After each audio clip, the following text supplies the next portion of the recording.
Okay, thanks. Right, good afternoon to everybody. Welcome to another SAFMA webinar. We've got people still scattered across the country, and we've got three very interesting panelists this afternoon that are going to be presenting and chatting to us and answering questions as well. And we look forward to your questions. Please post these on the chat sections, and we can take those afterwards. We are going to have a question and answer session after this.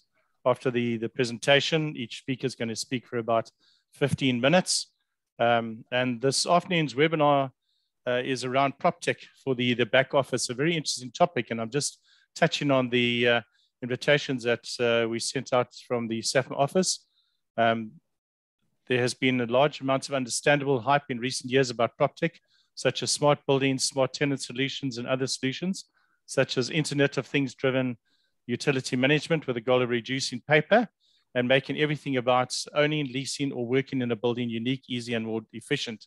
And then just dropping down to a few paragraphs lower down, this panel discussion will explore some of the use cases and easy wins that REITs, real estate investment trusts, and facilities managers can pursue. And we must change it around. It should read facilities management and REITs after that in terms of order of importance, but that's debatable for this session, given the people we got in front of us from two very strong REITs. Facilities managers can pursue to get larger efficiency and monetary returns with little capital outlay, and more importantly, almost no installation of physical infrastructure to the actual properties and the management in order to achieve this. So, ladies and gentlemen, we'd just like to introduce our first speaker this afternoon to you. It's Fani Botha from Proptech. Fani is a curious techno-opreneur and 4IR evangelist, Fourth Industrial Revolution, with an MSc in engineering and experience in corporate finance. Fani is interested in what the future holds for finance professionals in REITs, and I would add in facilities management and Proptech in general. Currently, Fani holds a position of Chief Operating Officer at Proptech, Fourth Industrial Revolution Technologies, and is involved in shaping the future of Proptech through the work that he and his team at Proptech are performing using artificial intelligence, rapid RPA, and I will get to that. That's another one of the acronyms which I'm sure that Fani does use quite often, as well as other Fourth Industrial Revolution technologies. So Fani, without further ado, over to you, and we look forward to your presentation and joining us afterwards for the discussion. That RPA stands for Robotic Process Automation. Thanks, Fani. Brilliant. Thank you very much, Johan. And thank you for everyone who's joining us on the webinar this afternoon, as well as to my fellow panelists. Okay, so the perspective that I want to introduce today is the concept of Proptech 4.0. So, we talk about Industry 4.0. By the way, the name of our company, Proptech, stands for Fourth Industrial Revolution. We don't sell fir trees. So facility managers, please don't contact us for quotes on fir trees outside of the facilities. But we might just get into that if we get enough requests for quotes there. And so the way that the world has gone was really in waves of industrial revolutions. And we currently talk about the Fourth Industrial Revolution. We talk about Industry 4.0. And so in that same kind of flavor, today, I'd like to talk about what we think is the final frontier in property tech, and that's Proptech 4.0. So just to briefly kind of bring back what we do at Proptech to what Proptech should also aim to do, and I think those are aligned. So whenever you invest in these technologies, and I mean, it's an interesting kind of test to go back and test this against anything in your business, whether that's your CRM system to whether that's an access control or a fire suppression system. All of these systems should be hitting some of these notes, if not all of them.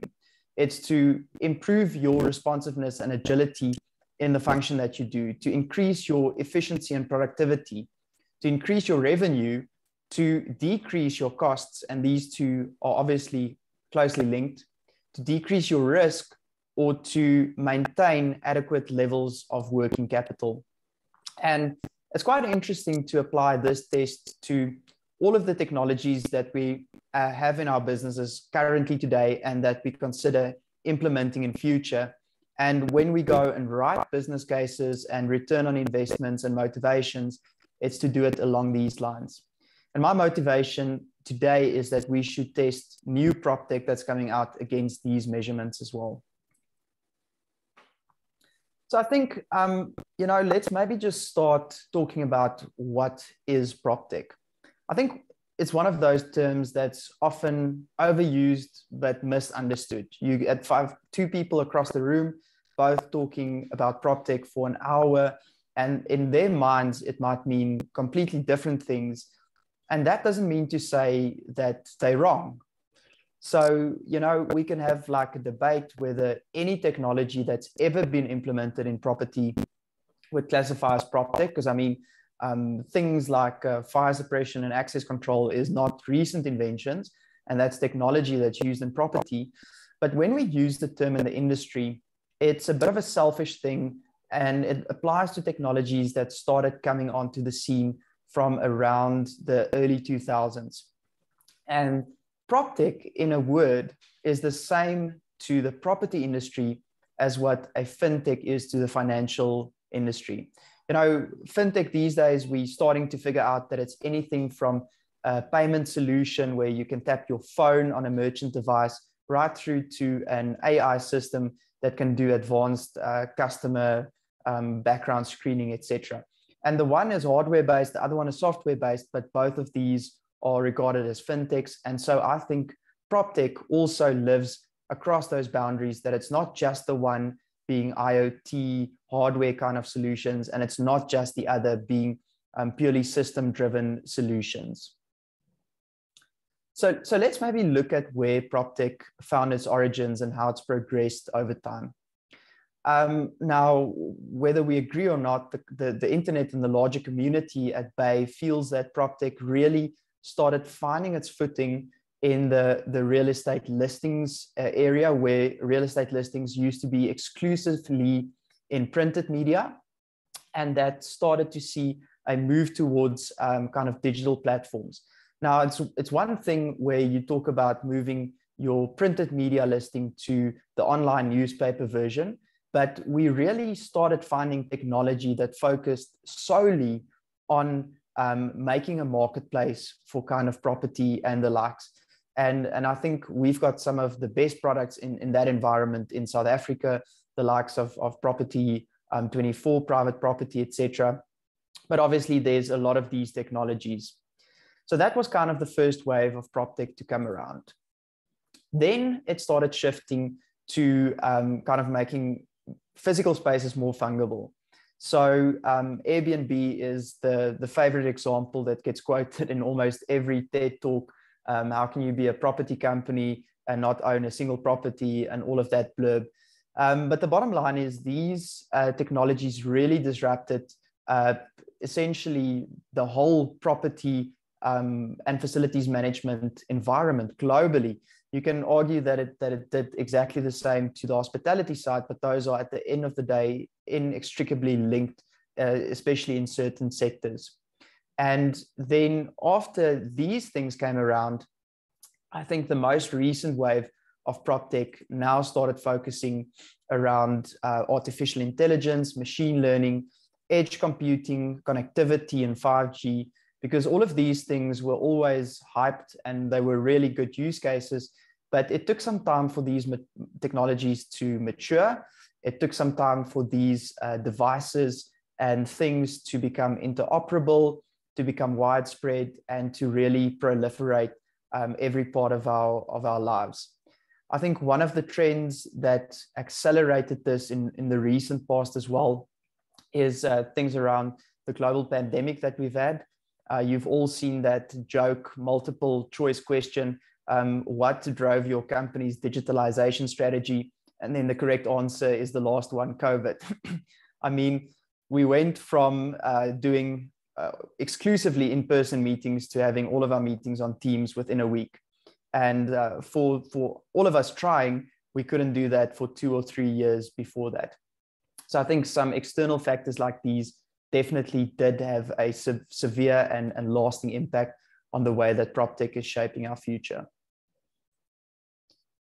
Okay, now, given that that is kind of the history and the shape of PropTech on a whole and globally, how do we categorize PropTech? So I kind of alluded to this in my intro piece, but I would propose the following. And there's no clear categorization by any of the standards organizations. So this is kind of me summarizing the literature that's out there into the feeling and the sentiment of the technology pundits out there. So I would say category one is the kind of B2C technologies where it's typically some technology company that stood up a platform or a technology, but it's meant to be aimed at individual consumers. And even if not individual consumers, smaller businesses out there, but definitely not in the business to business kind of sense. These are not exclusively, but mostly apps. So meaning that you've got almost no cost to entry. You can download it from an app store. You don't need any instructions to use it. They are very good in their purpose, but they are singular in their purpose. So it's not really something that's relevant to our discussion here as an association like SAFMA today, but I definitely think that there's a category, and that's for me, category one. Then category two and category three are both the kind of business to business type of technologies. Now, category two, I would classify as software or system only kind of property technology. These for me would include the ERP systems, the CRM systems, tenant and lease management systems, environmental and health systems, check systems, all of these things where you typically say a word and then say system right at the end. So these things for me are classified where they don't need any external hardware or sensors or anything. They might integrate with data, but as a virtue of them being a technology that delivers value to your business, they don't need any physical hardware. Then for me, there's a category three, and this I would classify as IoT or hardware kind of solutions, which in these days always comes with software or a system. So these could be the modern kind of building management systems, fire suppression systems, access control systems, parking systems, all of these kind of things where in each case, there's a definite side that requires the hardware, and then that's backed up by software to control it. And this is where I propose that there is some fourth category that we don't clearly have defined yet, but there's definitely an upsurge in what's happening here. Now, the problem statement for me is really that all of these other technologies that we classified on the previous slide all require a large capital outlay. Okay, so in the case of Airbnb, it might be completely free for you as a consumer to sign up, but a bunch of guys in Silicon Valley forked out billions of their wine farm money to start that up. And that definitely a large capital outlay went into each of these technologies coming into existence. But specifically in terms of the technologies for category two and category three that we spoke about, there is still a large capital outlay on the business or the beneficiary of these. So if you're implementing a new CRM or ERP system, those are very costly, very disruptive. People who have got regular day jobs need to go out of their way to be on teams to implement this and change the way of working. And it is a big disruptive and expensive and a risky exercise for you as an organization. Again, on the hardware side, this is clearly very expensive. And I would argue that into most new property developments and engagements, these would be baked into the design already, and they would have some level of standard backing them up or making them a requirement, or they would have a clear return on investment going forward. But in a lot of cases, retrofitting or reinstalling this kind of infrastructure on existing and older assets and facilities under management might not make the most sense. So those are the assets that you really want to sweat, and you want to keep your cost base low. You want to be efficient, but not kind of put in a whole a whack of new retrofit technology that wasn't designed for that building or facility in the first place, and that's only going to deliver marginal value on maybe a marginal asset going forward. So in saying that, I believe that there's a whole new category of technology and opportunities in PropTech that we can call retrofit PropTech. So the way that I would classify and categorize retrofit PropTech is that it shouldn't be a large capital expenditure. So we should be able to pay for it as kind of OpEx as opposed to CapEx. It should be quick to implement. So sitting on top of existing technology, but not in essence disrupting that existing technology. And lastly, it should be kind of quick wins that realize benefits that are measurable without having to be like a massive use case or a massive study before we go into these. So some of the use cases that we've found and that we've implemented in the industry for this retrofit kind of PropTech would be around municipal invoice digitization. It would be around tenant chargeback solutions, doing mass balancing and balancing the kind of utility consumptions that individual tenants record on maybe a third-party metering solution that's already there, but balancing that back to the bulk metering that you'd find on main incomers and main utility measurement, and upgrading the kind of ways that you charge out utilities to customers, because previously it might not have been possible just because of the severe amount of work involved in that, but now it's possible with these technologies.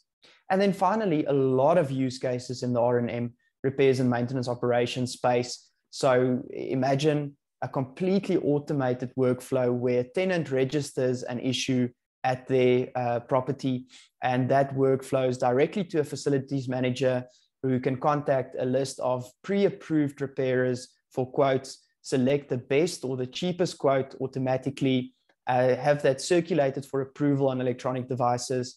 At the time of the repair taking place, there's pictures and videos of evidentiary proof of the repair taking place. And then finally, even if the repairer sends their invoice still on PDF, it can automatically be digitized, verified, and paid, and almost no human effort or interaction experienced in that entire process. So these are really good use cases, and there's a whole long list and a growing list of these in our organizations where we don't need to completely replace a system or implement specific technology or sensors, but we can retrofit these technologies on top of what's already there. And so then finally, I'd just like to play this short video that illustrates how this technology actually operates. And what we're going to be looking at here is a simple use case where one of our AI technologies receives a municipal invoice. So this can be from any of the municipalities in South Africa or any other country. And the artificial intelligence technology uses intelligent character recognition to identify and extract key information from this utility invoice. Now, it goes beyond just OCR in that this technology truly understands what it's looking at. So it understands that it's looking at a municipal bill. It understands from which municipality this invoice is. It understands which fields represent which kind of charge and which kind of consumption. It can have business rules built in where it can test if the VAT treatment was correct. So remember, depending on the property usage type, you need to have different VAT charge on it. So it can do all of those things without any level of human intervention. In this screen grab, we do have a human just selecting all of these checkboxes, because if we don't have it show up on the screen, I'll show you in the next bit of run, it actually just runs in the background completely with the robot extracting these values from the invoice and processing them automatically. And so if we run the same technology now, but not showing up to a screen, you'll see on the left-hand side, it's digitizing documents and extracting data, and it's doing so about one document every 5 seconds. So when humans do this, it's between 5 or 10 minutes for a human to go through an invoice like this. And all of these invoices coming into our organization can actually be completely automated with the same business rules that we run on them today, and even more business rules than that on top of this.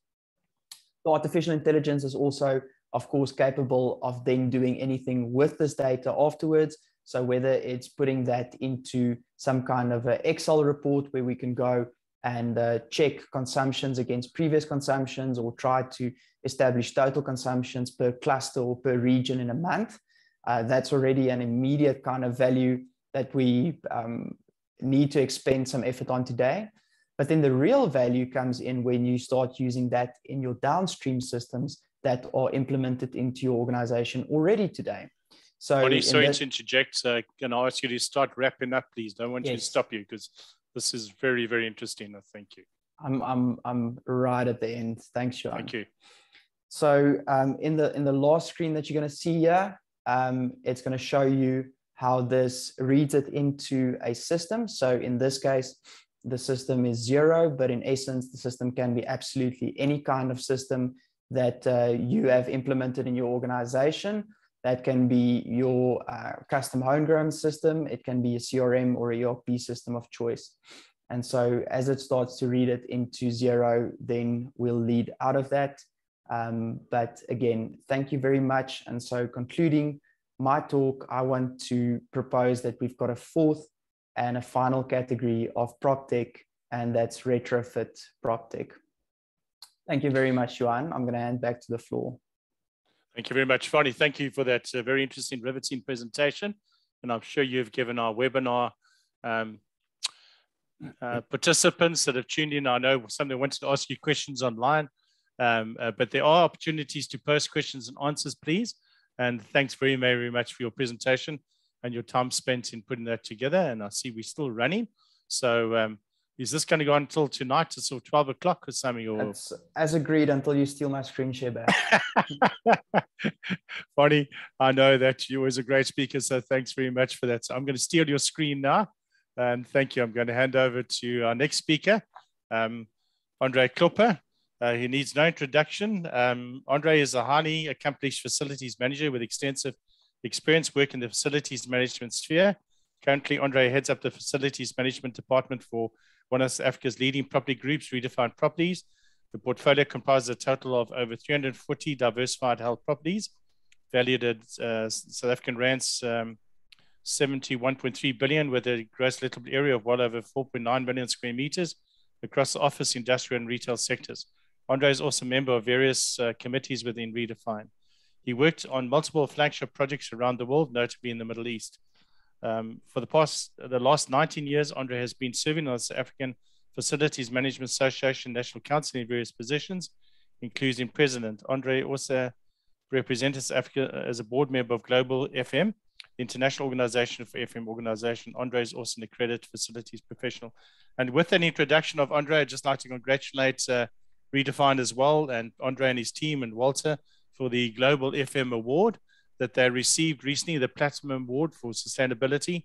Well done. And Andre, really, it was great. And there's a lovely article that's it's appearing in one of the magazines that Marion's going to remind me about later. But Andre, with an introduction, over to you. I hope your technology in Cape Town holds up, and look forward to your presentation for the next sort of 15 to 20 minutes. Thank you very much.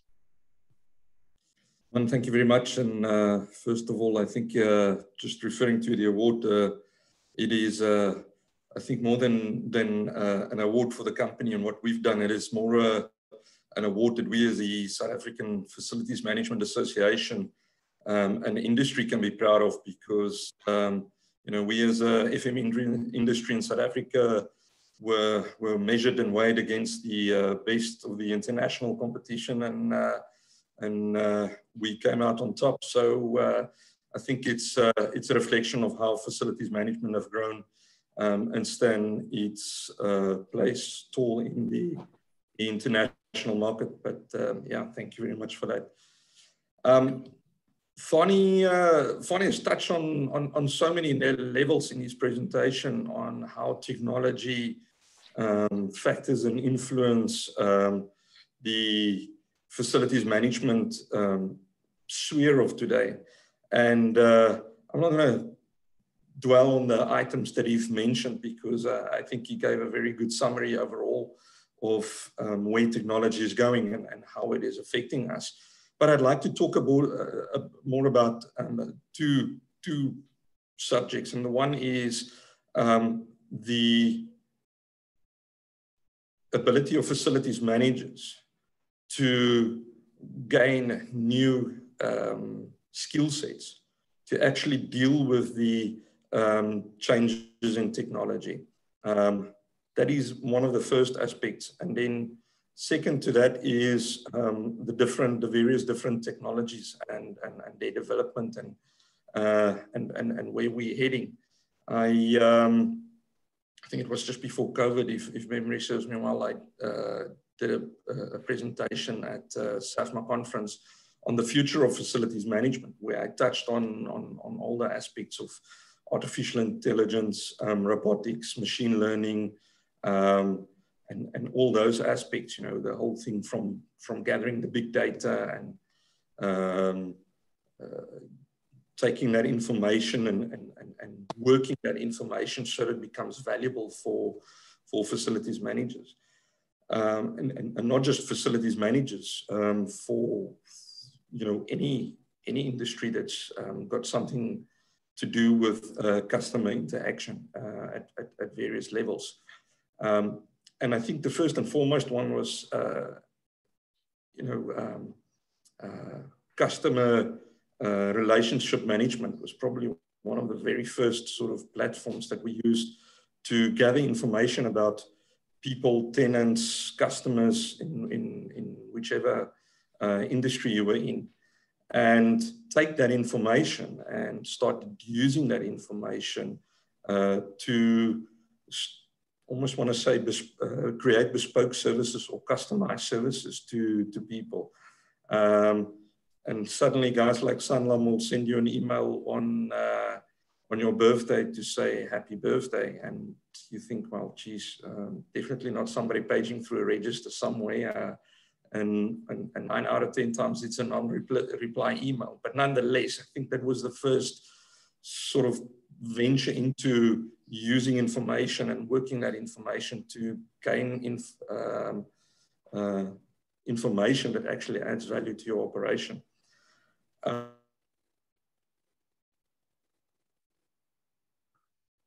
Andre, you've frozen there. I hope we haven't lost you. Aspects have grown in so many fields, and it's almost impossible to keep up with the various changes in technology.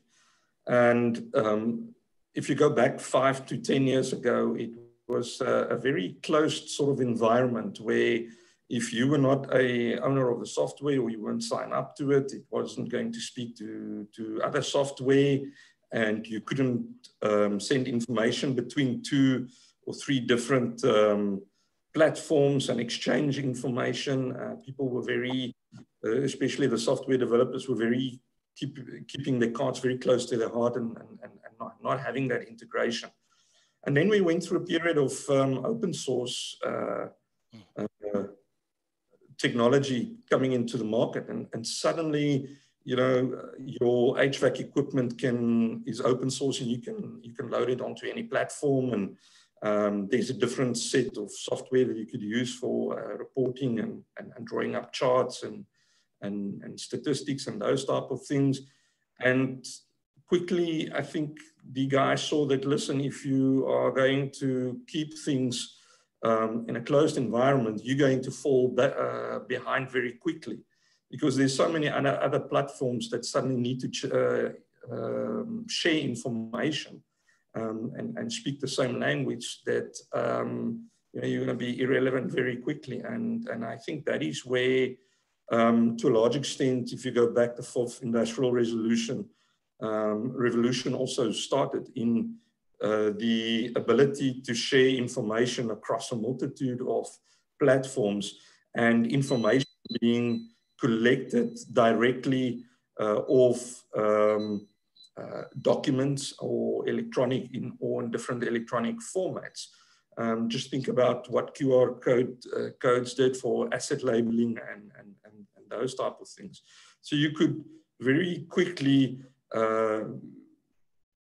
record a lot of information in a very short time that you can now use to, like in Fani's instance with their software, deal with something like invoices coming through, because invoices is always going to be part of our environment. If you're specifically in facilities and the bigger property companies, as Redwan will also agree with, the amount of documentation in various formats, whether it's invoices, leases, manuals and otherwise that are coming through, is absolutely phenomenal. It's mind-boggling. And having something scanned and looked at and checked that everything is there and allocated correctly within 5 seconds makes a huge difference in the ability to channel that energy and effort into more productive aspects of the business that can add more value, instead of somebody going around with a pen and mark, yes, that number is right, it's the right account code, it's the right building, and those type of things. So there's tremendous value in deploying technology like robotics and artificial intelligence, and certainly something we haven't seen on a great scale yet, but machine learning in the facilities management sphere. And I think that is going to become one of the critical key skill sets that any facilities manager that wants to last into the near future in facilities management is going to have to achieve, is that ability to engage with this technology, understand that technology, understand the application thereof, the value that it brings, and make sure that that integration happens on that level, so that it guides better decision making. It helps on the bottom line. And I think first and foremost, and this is probably a whole new webinar in itself as a subject, is the subject of ESG, about sustainability, energy management, and those type of aspects, which is really becoming an international subject that drives a lot of what we do in facilities management, and that we have control over. And technology, whether we like it or not, is here to stay, and it's changing more rapidly than ever before. And we as facilities managers would need to work on our skill set to make sure that we get the skills to deal with technology going forward. Thank you. Andre, thank you very much indeed for that, and for sticking to your sort of allocated time as well. Really appreciate that. Yes, such an interesting subject, and I fully agree with you that as facilities managers, we need to keep pace with technology that's changing so rapidly. And if one just think this is the 4th industrial revolution, we've already gone through 2 previous ones. The first one used water and steam to mechanize production. The second one used electric power to create mass production. The third one used electronics and information technology to automate production. And we're now in the 4th digital revolution, which is, as you're rightly saying, and you and Fani have covered, using artificial intelligence, robotics and Internet of Things, and energy storage and quantum computing as well. And I agree with you, a future webinar would be very useful in ESG, something that we have been talking about as well. Environmental, social, and good governance. And I think that's certainly very, very topical and very, very applicable. And we're hoping to get you at a future webinar as well with you and Walter to particularly touch on that as well. So put your name down as a future panelist. So thank you very much again for that presentation. Really welcome that. I'd now like to call in our 3rd panelist, Redwan Asmal. And just on his bio as well, Redwan has 27 years experience in. He's the, and my apologies, I didn't mention that I perhaps did. Fani Botha is the Chief Operating Officer of Proptech. Redwan is the Chief Financial Officer of Depola. Redwan has 27 years experience in listed property with specific skills in financial reporting and management. acquisitions, disposal, treasury, and hotel property development. He started his career at Anglo American Property Services before joining Broll Property Group and thereafter Coronib Asset Management. In 2006, Ridwan was appointed Financial Director of Hospitality Property Fund Limited. He joined Dipula as Financial Director in September 2015. We've invited Ridwan along as a panelist. And Ridwan, perhaps there are some questions that you'd like raised and perhaps that you'd like to pose to Fani and to Andre that you've had up your sleeve, and we can take it from there. And then I'll open up the floor to question answer session from all our people that are tuned into the webinar this morning via Zoom. So thanks, Ridwan. Over to you, please. Yeah, so thank you, Johan. Thank you, Fani, Andre. I think just very briefly on Dipula, 186 odd properties, 9 billion rand. We listed in the REIT sector. Our portfolio is focused on retail, and we're fortunate to be probably about 2/3 of our portfolio is based in township retail. So sector doing quite well. Small team, we can't compare to Redefine. We've got about 85 odd people at Dipula. So I think the one advantage we have is the team is small, and we effectively can make decisions quicker, and we strive to think that we think out of the box, and we challenge conventional processes. So even though I'm the CFO, in the last few months or years, I actually feel like I'm the Chief Information Officer now, because I'm spending so much time, and Andre's correct, is the challenge we have in the listed environment is that there's just so much paper. If you think of our business, it's basically a paper business. The properties are physical, they're there, but the business is actually based on lease agreements and providing services to our tenants. So we embarked on a journey. COVID definitely provided a catalyst to us to change the way we think, to change the way we do business. And essentially, we migrated from initially everything was based on paper. COVID came along, we had to try and do things offline, remotely. We then moved to electronic platforms using Adobe Sign, DocuSign, but essentially it still involved a document that needed to be signed and needed to be passed through the system by human intervention. So we've had Fani knocking on our door a few times, trying to sell us as robotic processes. And yeah, I think when you have time, maybe look at Fani's full presentation. It's really mind-boggling what you can actually do now with bots and automation in your business itself. So maybe just on the two things that we looked at, it's probably more relevant to facilities management. I think both Fani and Andre touched on it. One is the entire utilities management process. And then the second one is the repairs and maintenance, or the procurement processes.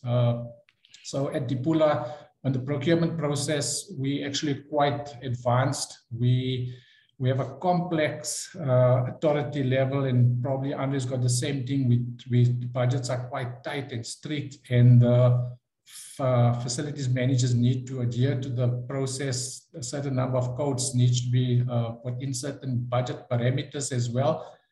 And what we've actually done now, we probably are 50% there. We've basically managed to implement an automated procurement workflow process. So effectively what happens is, from the start of the process, when an incident is logged via a tenant, we're effectively removing all the paper flow throughout the transaction. So everything will be in automated process from facilities managers are familiar with. You've got to send out your request for codes, receive your codes, make sure the work is done, receive the invoices, ensure payment is effectively made.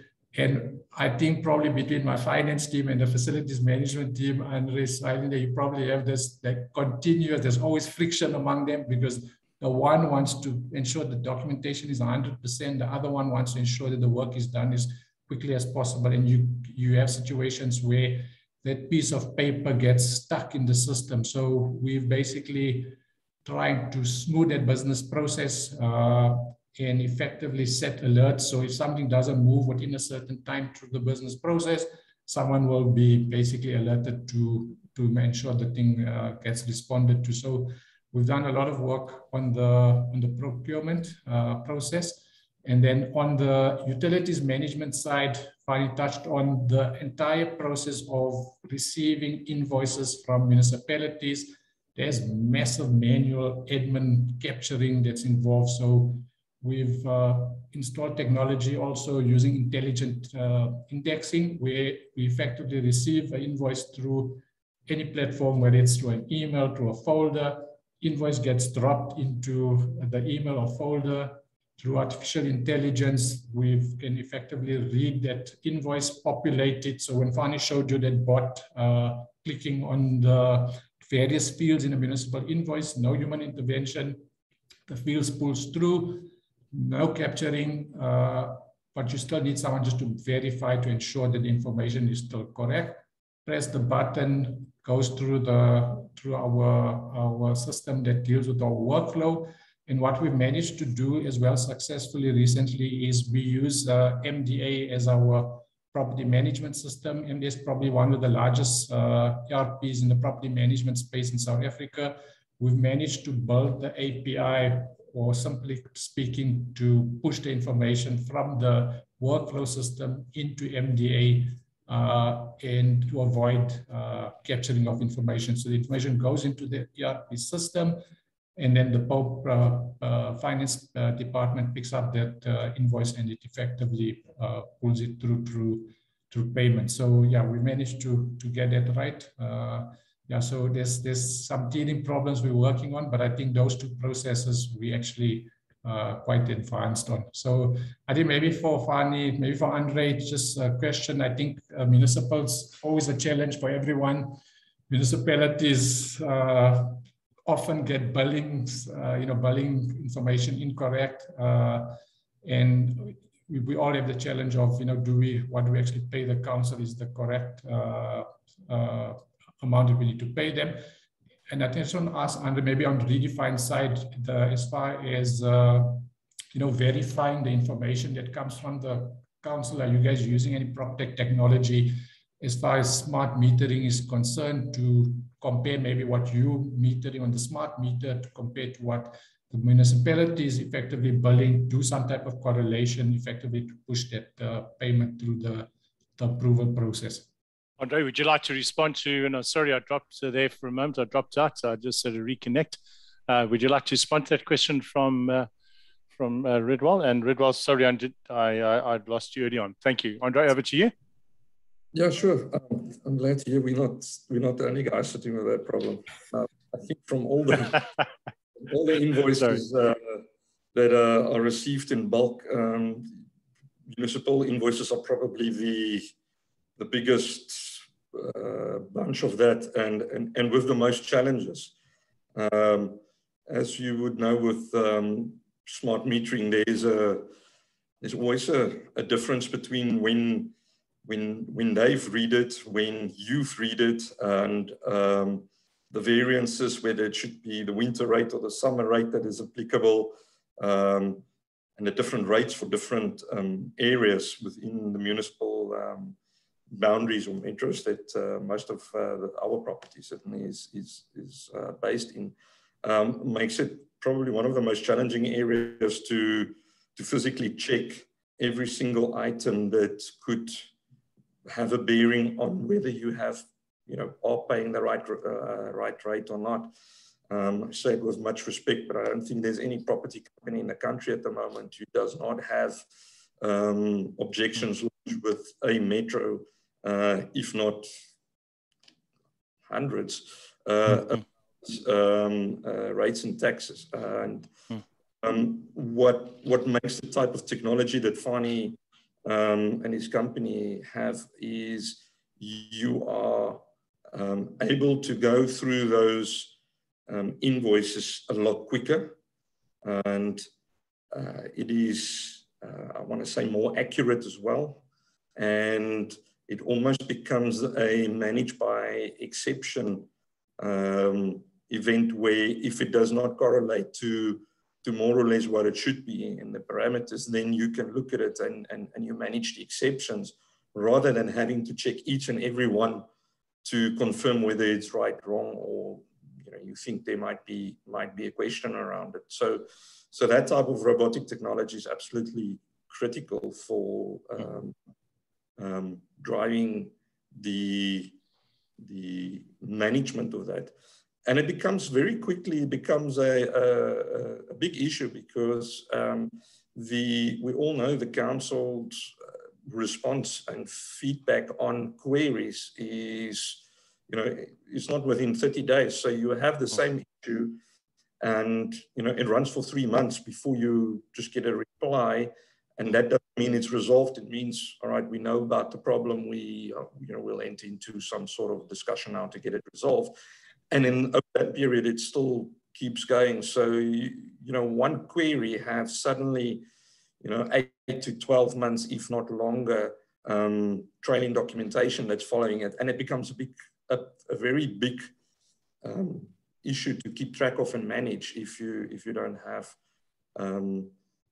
technology that looks after that for you and can keep track of it. And, the 3 or 4 times you need to submit the same documentation. Sure. Thanks, Andre, thank you. I hope, Ridwan, does that answer your question? Yeah, I agree with Andre. I always joke with my team, say we don't run property management companies, we run property and utility management companies now, because we probably spend just as much time on the utility side as we do on the property side. So maybe just going to Fani, just picking up on that question is, Fani, maybe if you can just touch on, technology you guys have available to assist myself, Andre, and other people out there, on the municipal side. There's probably one question. And second question is maybe just talk about, we have always chatted, there are certain apps that are available at a nominal cost, to do property inspections. Maybe you can just give the guys some idea on those apps and their capabilities as well. Yeah. Thanks. Over to you, Fani. Opportunity Absolutely. for you to come in, please, and respond. Thank you.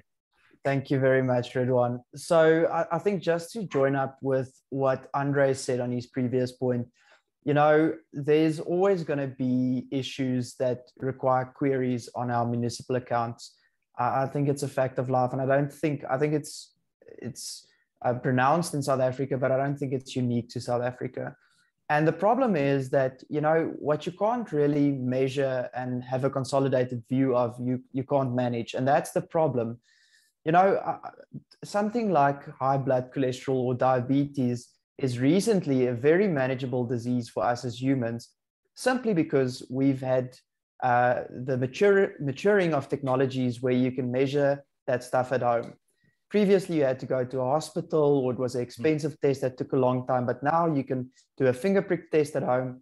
And if your pancreas is acting up and it's messing around your blood sugar levels, you can have almost real-time monitoring of that these days and real-time intervention. And it's exactly the same. If you're managing 180 properties, which each receive 2 or 3 municipal bills, and it's already a mission just to get those into an ERP system to get paid before they cut you off, there's no time left or visibility of how am I actually doing. So with these kind of AI technologies, if you move that data after the digitization step into a database, and you pull in your third-party metering solution data alongside that data into the same database, what you're able to start seeing is the trends of usage over time.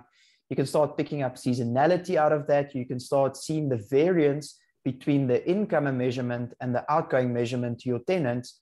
And that's where you can start picking up something like technical losses, or then like incorrect metering, or then just like obscene mistakes in the system.